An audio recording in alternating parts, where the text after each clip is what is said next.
Coach Corey Wayne, and this is my video coaching newsletter. And the topic of today's newsletter is going to be changes, happiness, and feeling good. Well, I've got an email here from a woman who actually found out about my work through a guy that she used to date. He's much older than she is. She's 24. And so she started following my work, and she was able to use what she learned in 7 Principles to Get an X Back to successfully re-attract this particular guy. And things were great, but then for whatever reason, she ended up moving away to another city, and they ended up splitting up because neither one of them wanted to be in a long-distance relationship.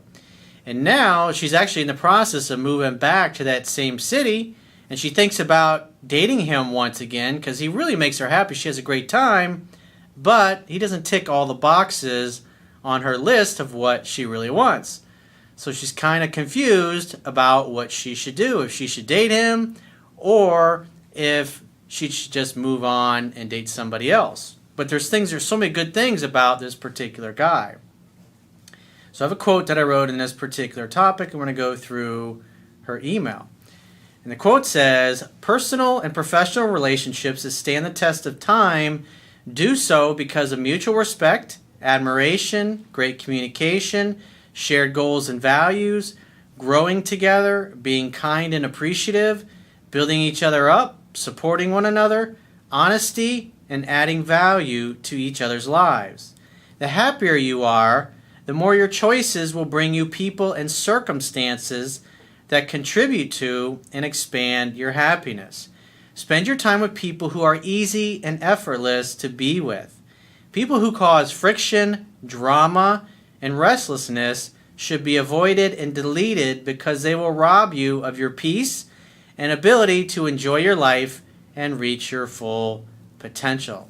This is something that I have personally learned as I've gotten older with the people that I do business with, people that work for me, my friendships, the women that I date.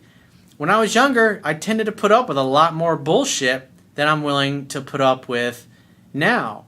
And because I have a life that's completely designed around what I like, what I want to do, my life, my lifestyle, I'm in a pretty peaceful and relaxed state. And so when I encounter people, and sometimes from my previous life, if you will, people get in touch with me who I used to hang out with who just cause drama and cause problems, and I'll chat with them on the phone. I'm not going to get together and hang out with these people in person. Former girlfriends of mine that I still keep in contact with, the only ones I keep in contact with are ones that communicate like adults, that are easy and effortless to get along with. But anybody that I dated in the past that is just a pain in the ass, they don't know how to communicate like an adult, or they've always got problems or whatever, I just don't have those people in my life anymore. It's just not worth it, because when you have, even if you stay friends with somebody who seems to always have shit going on in their lives, they call you, they're stressed out, shit's going on, and it's like what you observe in life, you're going to participate in. So even if you're trying to be a nice friend to somebody who just it's like the dump truck backs up to their fucking front yard and it just dumps a big giant fucking pile of shit on their lawn, and they want to call you and tell you about it, they want to get you involved in it. As I've gotten older, I've just eliminated those people from my life. I don't spend time with them at all. All my friends are like that. The people that work for me, they're easy to get along with. The people I spend my time with. Same thing with my clients. I don't work with assholes. And I have no problem deleting people from my business that are assholes. And the people that work for me that moderate my YouTube comments, same thing.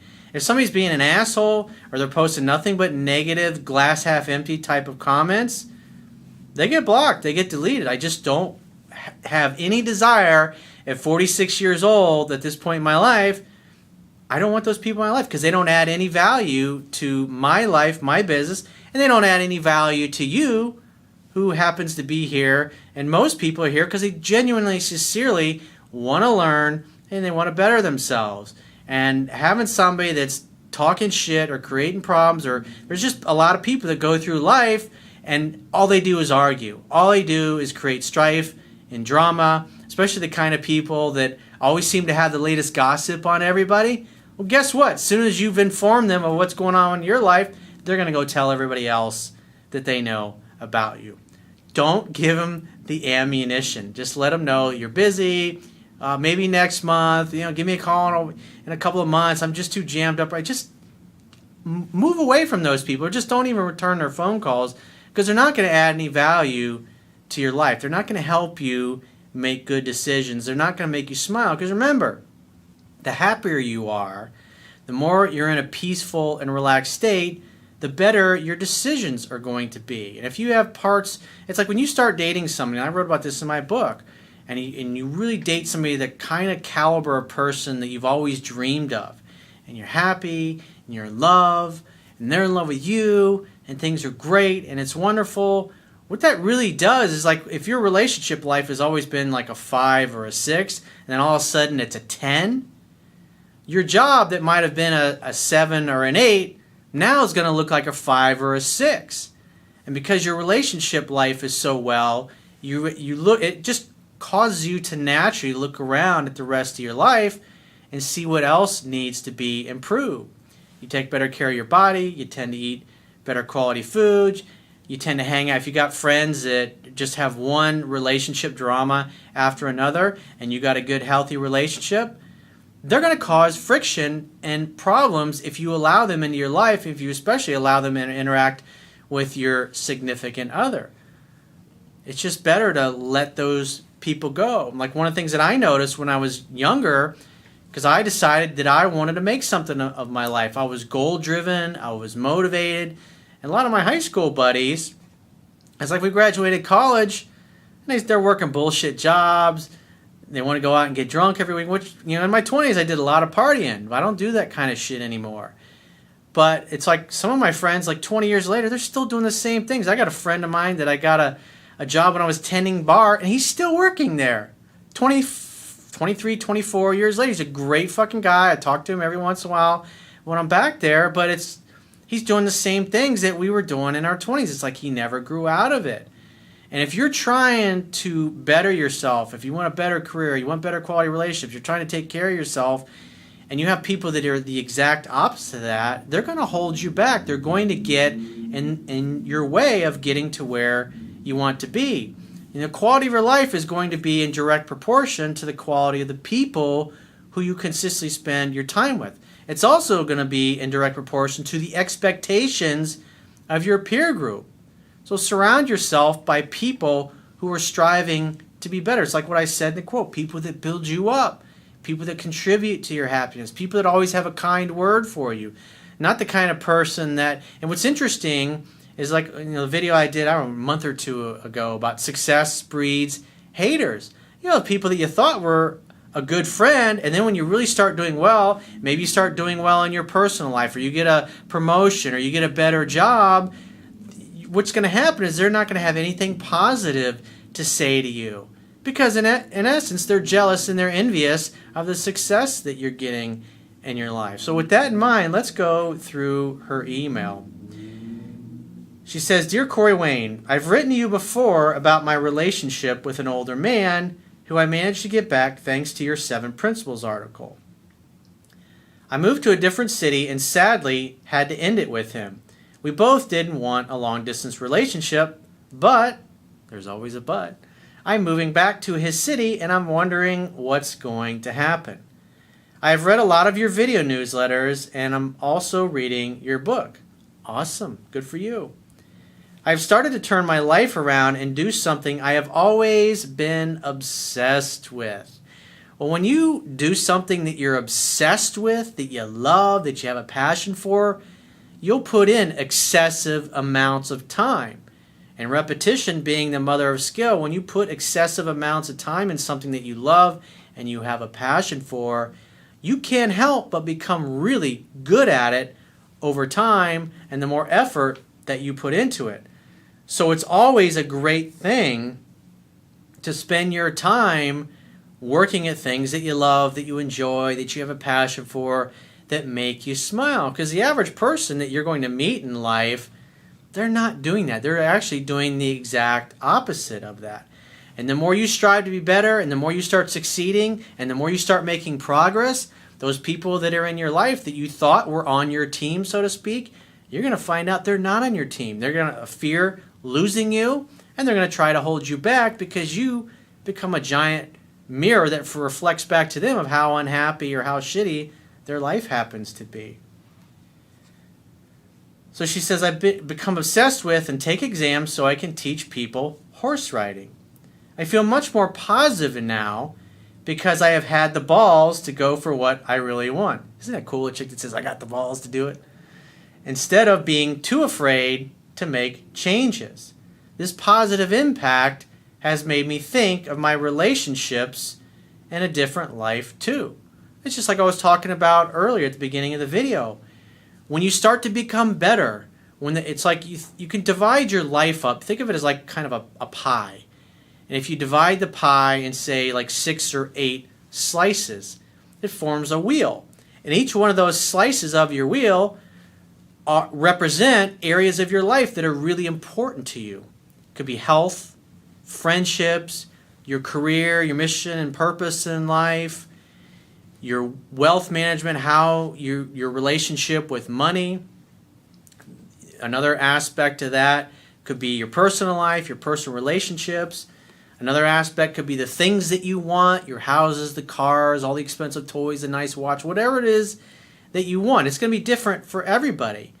And so when one area, one slice of that pie, if you will, starts to become really full, in other words, it starts to become, on a scale of 1 to 10, it becomes a 10, you really start to notice the other parts of the pie that are a little out of balance or a little out of whack. And if you think of that slice of your pie, that the more, the closer it becomes to a 10 on a scale of 1 to 10, but if everything else in that slice of pie is a 5 or a 6, if you think of it like a wheel, then it becomes an unbalanced wheel. And so the key is, the more you grow in one area and the happier you become in one area, the more you're going to look at the other areas that are kind of far behind, and you'll put more effort into it, and that helps you achieve a more balanced life. She said, I've been doing what you said in your book, and I wrote a list of all the things that I want in a man. This older man has a lot of qualities in my top 10 list, but some of them he doesn't. I don't really lust after him like I have with other boyfriends, or even find him very physically attractive. Now keep in mind, remember, as a woman, since you're reading my book, I would assume you've come to realize that women fall in love slowly over time. The more you hang out, the more you have fun, the more you hook up, the more attractive he's going to become over time in your eyes. However, I have an amazing time with him, and I feel like I could really love him. He has helped me become a more confident person. So in other words, he's helping you grow. The whole purpose of all relationships is you go there to give. You're there to help each other grow and become more. And from that perspective, he's helping you become a better woman. That's a good thing. He's adding value to your life versus somebody who's always putting you down or always trying to make you doubt yourself. So that's really important. Relationships that stand the test of time is like the things I shared in the quote at the beginning of the video. And it was him who showed me your work. Well, if he showed you your work, he must be an awesome dude. We spend days together and only need an hour apart to recharge before we want to see each other again. That's a good thing. If you spend time apart and you're like, I don't really feel any desire to see him again, that would be a bad thing. But like you said, you start to miss him after a short period of time. That's a good thing. What I'm confused about is this. Should I not get back with him if he wants to because he does not tick all the boxes in my top 10 list and try to find someone better? Or should I see where our relationship goes? Well, as a coach, it's not my job to make your decisions for you because only you know what's in your heart. Only you know what you really feel. And it's like what Steve Jobs said.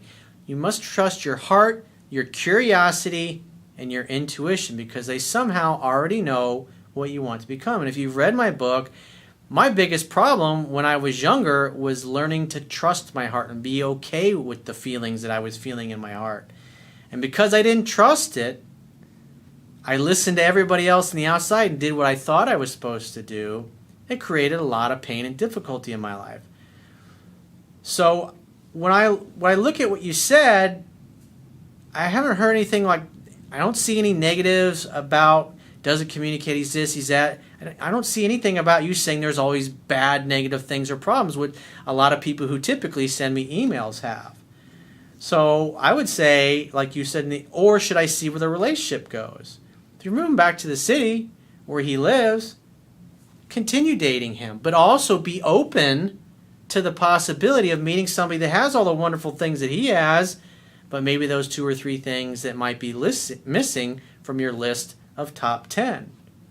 Instead of focusing on him and focusing on the relationship with him, because you got to think about it, the courtship's going to start all over again. And just see where it goes, but also keep your options open.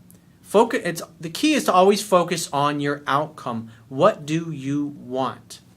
What is important to you?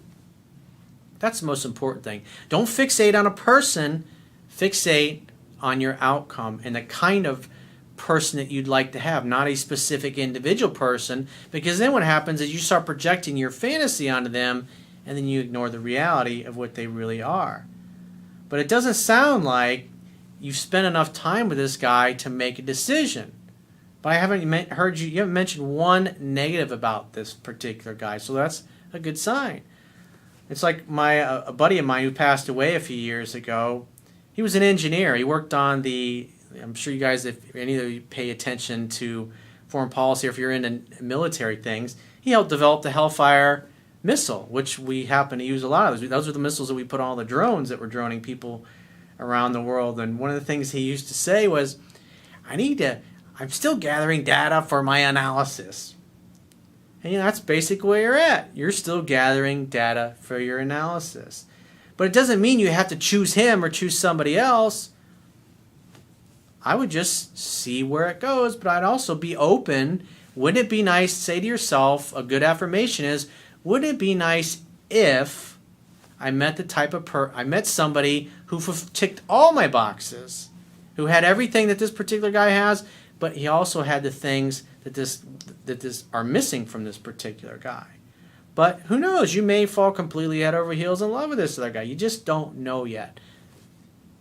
And that's why, because again, women fall in love slowly over time. So listen to your heart. Listen to what you feel. Because that way, if you go and you date them, whether it's 6 months or a year or 2 years, whatever it happens to be, you'll get clarity over time. I don't want to miss out on the amazing times that we have together and the wonderful way he makes me feel. Notice what she says. She has nothing but positive things to say about how he makes her feel. Those are good things. Having sex with him wasn't that great for me, but maybe that has to do with insecurity that he might dump me again. Well, at the end of the day, it's all about the connection that you have with. For a woman, it's as the old saying goes, women tend to fall in love through their ears, and men tend to fall in love through their eyes. Men tend to be a little more visually focused, and women tend to be more emotionally focused. And the more a man makes you feel heard and understood, the more you're going to care about him, the more you're going to develop feelings. And so you just need time to see. I was talking to a good friend of mine the other day. She and I, we've been friends for like 20-something years. And as a woman, what was interesting, she's like, every guy that I've ever dated and broken up with, she says, I stay with them to the point where I have like zero feelings, to the point where I just can't fucking stand them anymore. That way, when I leave, I'm never going to go back. I'm never going to go back and heat up leftovers. And a lot of women do that. What's interesting is when breakups happen, 75% of the time, women are the ones that end the relationship. And that's why, and I wrote about this in my book, that's why for most guys, when they get dumped, they're like, I didn't see it coming. And then a week or two later, they hear from a buddy, hey, I saw your ex-girlfriend out the other night. She was all over this fucking dude. And the guy's thinking, I can't even function hardly. How is it that she's all over some other guy? It's because she stayed with him until her feelings were completely gone. That way, it was easier for them, because like women will often put up with more shit than a guy will, but it's like once they decide that they're done with a dude, they typically will move on a lot quicker and a lot easier, because again, they'll stick around to the point where their feelings are just completely gone. Maybe I'm just afraid that I won't find someone better. That's possible, but again, you'll still need more data for your analysis, if you will. Maybe I shouldn't be so insecure and worrying that I'm not good enough and just enjoy our time together. I think that's great advice that you gave to yourself. That's a good statement. That's a good mindset to be. Instead of trying to make a decision right now, just see how it goes. With time and repetition, you'll get to a point, well, you'll be able to make an intelligent decision. And it doesn't sound like from what you shared in your email that you're able to decide, because it's not like you broke up because things were bad before. You broke up because you moved on. Obviously, it sounds like you got rejected the first time around, but whatever it was that you were doing to turn him off that caused him to dump you, it sounds like you've overcome those things. That's the whole purpose of all relationships. You're there to help each other grow and become more. You go there to give, and you're achieving those objectives. So from a growth perspective, it sounds like a great relationship that's helping you grow into the woman that you're capable of becoming. I had a difficult upbringing, and until my mom recently married a really nice man who loves her, I never had a solid, loving relationship to look up to. I feel like I'm still full of insecurities and doubts about love and myself. That's the whole purpose of interacting with other human beings. Is like everybody that comes into your life, they have a gift for you, and you have a gift for them. Some people stick around your whole lives. Very few of them do, but some do. And there's most people just, they come and go. It's like an endless sea of people that come into and out of your life. I've been trying to tell myself I deserve a good relationship and a good catch, either with this man or with somebody else. That's the right attitude. That's like I was talking about earlier. See how it goes. And then date other people. Don't be just jumping right back into having a relationship with him.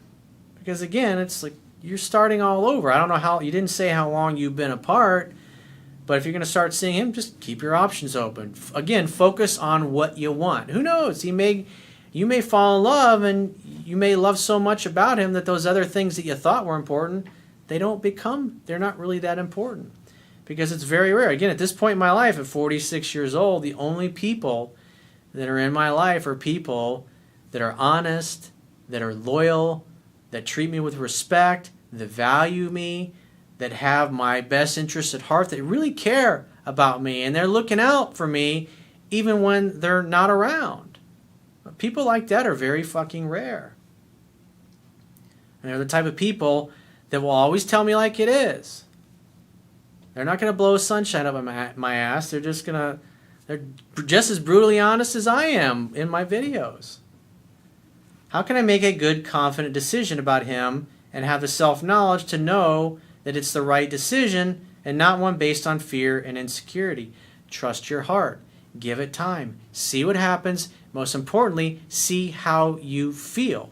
Because you haven't gathered enough analysis, if you will, to make a decision yet. Focus on your outcome. Focus on what it feels right. If you get to a place where it just doesn't feel like, say you date him for 6 months and your feelings never really go anywhere beyond what they have in the past, then you'll have clarity about it. Then you can move on. I don't think being with this man would be settling because he makes me really happy, and I'm only 24.